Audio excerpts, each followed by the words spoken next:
కాంగ్రెస్ ప్రభుత్వం అసెంబ్లీలో మాట్లాడేందుకు సమయం ఇవ్వకుండా ప్రతిపక్షాల గొంతు నొక్కాలని చూస్తోందన్నారు మాజీ మంత్రి హరీష్ రావు. అధికార పార్టీ నేతలు ఎక్కువసేపు మాట్లాడుతుంటే తనకు మాత్రం 9 నిమిషాలు సమయం ఇవ్వడమేంటని హరీష్ రావు నిప్పులు చెరిగారు.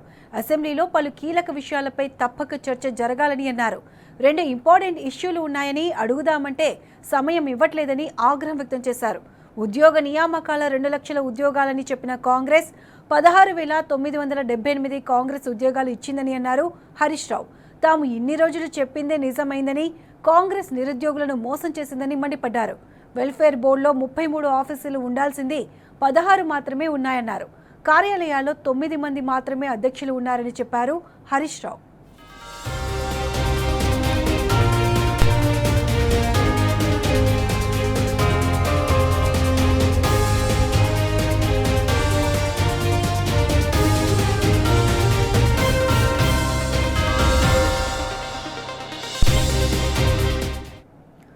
బీసీ కార్పొరేషన్కు ఈ 2 ఏళ్లలో 1370 కోట్ల రూపాయలు బడ్జెట్లో పెట్టింది. అందులో 6 కోట్లు మాత్రమే ఖర్చు పెట్టిందని ఫైర్ అయ్యారు. ఎంబీసీలో 800 కోట్లతో 99 లక్షలు మాత్రమే ఖర్చు పెట్టింది. రజక ఫెడరేషన్లో 886 కోట్లలో కోటి, నాయి బ్రాహ్మణుల 280 కోట్లలో 30 లక్షలు మాత్రమే ఖర్చు చేయడమేంటని నిలదీశారు. ఇతర కులాల్లో ఒక్కో కులానికి 100 కోట్ల చొప్పున బడ్జెట్ పెట్టి ఒక్క పైసా కూడా ఖర్చు చేయలేదని విమర్శించారు. ఎస్టీ సంక్షేమం కోసం 2730 కోట్లు ఖర్చు చేయాల్సి ఉండగా 52 కోట్లు మాత్రమే ప్రభుత్వం ఖర్చు చేసిందన్నారు. ఎస్సీలకు ఇవ్వాల్సిన 5403 కోట్లలో 74 కోట్లు మాత్రమే ఖర్చు పెట్టారని ప్రభుత్వంపై ఫైర్ అయ్యారు. అన్ని కులాలకు కలిసి ఇవ్వాల్సిన 14,521 కోట్లలో 305 కోట్లు మాత్రమే ఖర్చు పెట్టిందని నిప్పులు చెరిగారు.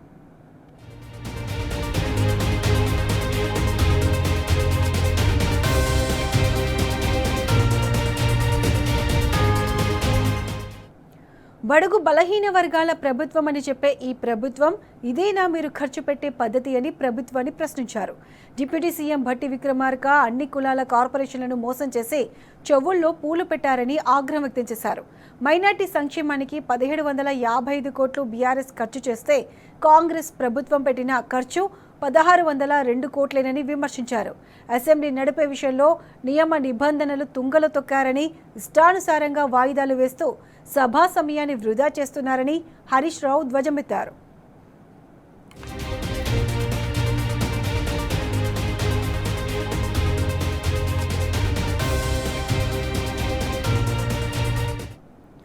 బట్టి ప్రిపేర్ అవుతున్నారని నిన్న గంటన్నర సేపు సభ ఆపారు. ఇవాళ బిల్లు ప్రవేశపెట్టే సమయానికి సంబంధిత మంత్రి జూపల్లి లేనేలేడని మండిపడ్డారు. మూసీ విషయంపై చర్చ జరపలేదని, అందుకే మరో వారం రోజుల పాటు సభ నిర్వహించాలని డిమాండ్ చేస్తున్నామన్నారు హరీష్ రావు. తల కింద కాలు పైకి పెట్టిన వచ్చే ఎన్నికల్లో రేవంత్ రెడ్డి గెలవడని, మళ్లీ కాబోయే ముఖ్యమంత్రి కేసీఆర్ అని కుండబద్దలు కొట్టారు. గవర్నర్ ప్రసంగంపై 3 గంటలు సీఎం రిప్లై ఇచ్చారు. తర్వాత వాయిదా వేశారు. క్లారిఫికేషన్ ఇవ్వకుండా వాయిదా వేయడం సభ సంప్రదాయమా అని ప్రశ్నించారు.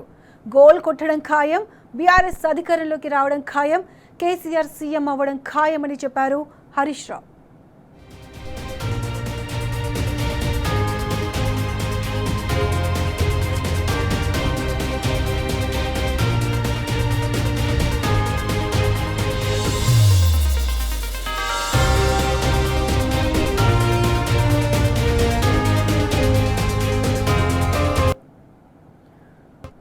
ఇదే అంశానికి సంబంధించి పూర్తి అప్డేట్స్ మా ప్రతినిధి కిరణ్ అందిస్తారు. కిరణ్, చెప్పండి, మాజీ మంత్రి హరీష్ రావు ఈ కాంగ్రెస్ అసమర్థ పాలన వల్ల మళ్ళీ సీఎం కేసీఆర్ఏ అవుతారని కుండబద్దలు కొట్టారు. దీనికి సంబంధించి పూర్తి అప్డేట్స్ ఏంటి?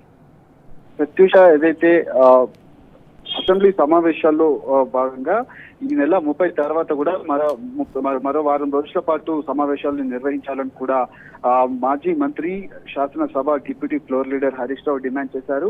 ఎందుకంటే అనేక అంశాలు చర్చించాల్సి ఉండగా రాష్ట్ర ప్రభుత్వం ఇటు పూర్తిగా రేవంత్ రెడ్డి కావాలనే సభను పక్కదోవ పట్టిస్తూ ఎక్కడికక్కడ సమస్యలు ప్రస్తావన రాకుండా చేసేందుకు కుట్రలు పంతున్నారని కూడా తాను ఆగ్రహం వ్యక్తం చేశారు. ప్రధానంగా కొన్ని అంశాలు ఏవైతే ఉన్నాయో, మూసీకి సంబంధించినటువంటి అంశం కావచ్చు, సింగరేణి అంశం కావచ్చు, ఇట్లా చాలా అంశాలు ఉన్నాయి. వాటి ఏటిని కూడా కనీసం చర్చకు రాకుండా వాటిని పక్కన పెట్టేటువంటి ప్రయత్నం చేస్తున్నారని ఆవేదన వ్యక్తం చేశారు. ప్రధానంగా ప్రశ్నోత్తరాల సమయంలో ఈ రోజు 2 అంశాలు ఉన్నాయి.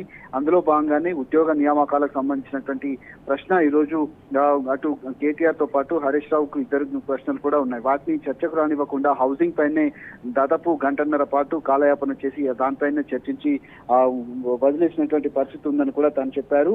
ఉద్యోగ నియామకాల్లో కేవలం 16,978 ఉద్యోగాలు మాత్రమే కాంగ్రెస్ ప్రభుత్వం ఈ 2.5 ఏళ్ల కాలంలో ఇచ్చింది. కానీ గత ప్రభుత్వం ఇచ్చినటువంటి ఉద్యోగాలకు సంబంధించినటువంటి అంశంలో కూడా దాదాపు చాలా వరకు ఉద్యోగాలు ఇచ్చాము. కానీ వాటిని ఏవిటిని కూడా కనీసం చర్చకు రానివ్వకుండా అడ్డుకున్నటువంటి పరిస్థితి ఉందని కూడా ప్రశ్నోత్తరాల సమయంలో అడ్డుకున్నటువంటి పరిస్థితి అయితే మనకు కనిపించిందంటూ కూడా తాను చెప్పారు. అయితే అంతేకాకుండా ఇటు బీసీ కులాలకు సంబంధించినటువంటి బడ్జెట్ లో కూడా గత ప్రభుత్వం ఖర్చు చేసిన దాంట్లో కనీసం పావుల వంతు కూడా ఖర్చు చేయలేదు. కానీ ఉన్నటువంటి వెల్ఫేర్ బోర్డు 33 కార్పొరేషన్లకు గాను 16 కార్పొరేషన్లకు మాత్రమే కార్యాలయాలు ఉన్నాయి. అందులో 9 మంది మాత్రమే అధ్యక్షులు ఉన్నారని కూడా చెప్పారు. కాంగ్రెస్ ప్రభుత్వం 2 ఏళ్లలో రజక ఫెడరేషన్ కు 386 కోట్లు ఖర్చు పెట్టి 1 కోటి మాత్రమే ఖర్చు చేసింది.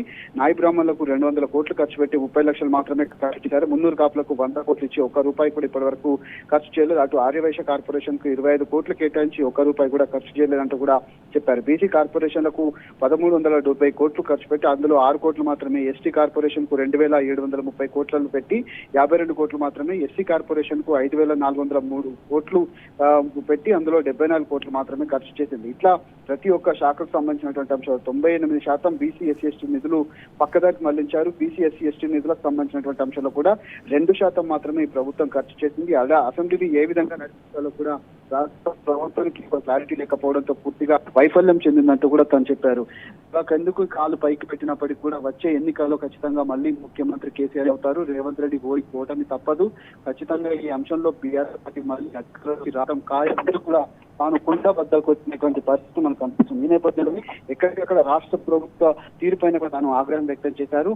మళ్ళీ ముఖ్యమంత్రి రేవంత్ రెడ్డి ఖచ్చితంగా ఓటమి ఖాయం, ముఖ్యమంత్రి కేసీఆర్ మళ్ళీ అవుతారంటూ కూడా తాను చెప్పినటువంటి సందర్భం. ఇటీవల కాలంలో సిద్దిపేటలో ఒక సభ నిర్వహించినటువంటి రేవంత్ రెడ్డి అక్కడ మళ్ళీ ఎవరైనా కాంగ్రెస్ పార్టీ నుంచి గెలిచినటువంటి వ్యక్తిని మంత్రి చేస్తాననే దానిపైన ఎవరో ఎందుకు ఆయనే పోటీ చేస్తే సరిపోతుంది కదా అంటూ కూడా తాను రేవంత్ రెడ్డికి చురకలు అంటించినటువంటి సందర్భం అయితే మనకు కనిపించింది. ఖచ్చితంగా రాష్ట్రంలో మళ్ళీ సీఎం కేసీఆర్ మళ్ళీ ముఖ్యమంత్రి అవ్వటం ఖాయం అంటూ కూడా తాను కుండ బద్దలు కొట్టినటువంటి సందర్భాలు అయితే మనకు కనిపిస్తా ఉన్నాయి. ఇటు బీసీ కులాలకు సంబంధించినటువంటి నిధులు పక్కదారి పట్టడం పైన కూడా తాను ఆగ్రహం వ్యక్తం చేశారు. ఈ 2 అంశాలు ఏదైతే ఉద్యోగ నియామకాలు కావచ్చు, బీసీ వెల్ఫేర్ సంబంధించినటువంటి నిధుల కేటాయింపులు కావచ్చు, వాటన్నిటిలో ఖర్చు చేయనటువంటి రాష్ట్ర ప్రభుత్వ తీరుపైన 2 ప్రశ్నలు ఉన్నాయి. వాటిని చర్చకు రానివ్వకుండా కాలయాపన చేస్తూ ఇష్టానుసారంగా సభను వాయిదా వేస్తూ కేవలం 15 నిమిషాలు టీ బ్రేక్ అంటూ గంట పాటు లంచ్ బ్రేక్ అంటూ సమయం ఇచ్చి తర్వాత 4-5 గంటల పాటు సమయాన్ని వృధా చేస్తూ ఇట్లా రాష్ట్ర అసెంబ్లీని కాలయాపన చేస్తూ సభ నియమ నిబంధనలు కూడా తుంగలో తొక్కుతున్నారంటూ కూడా తాను ఆగ్రహం వ్యక్తం చేసినటువంటి పరిస్థితులు అయితే మనకు కనిపిస్తా ఉన్నాయి. Right Kiran, thanks for the updates.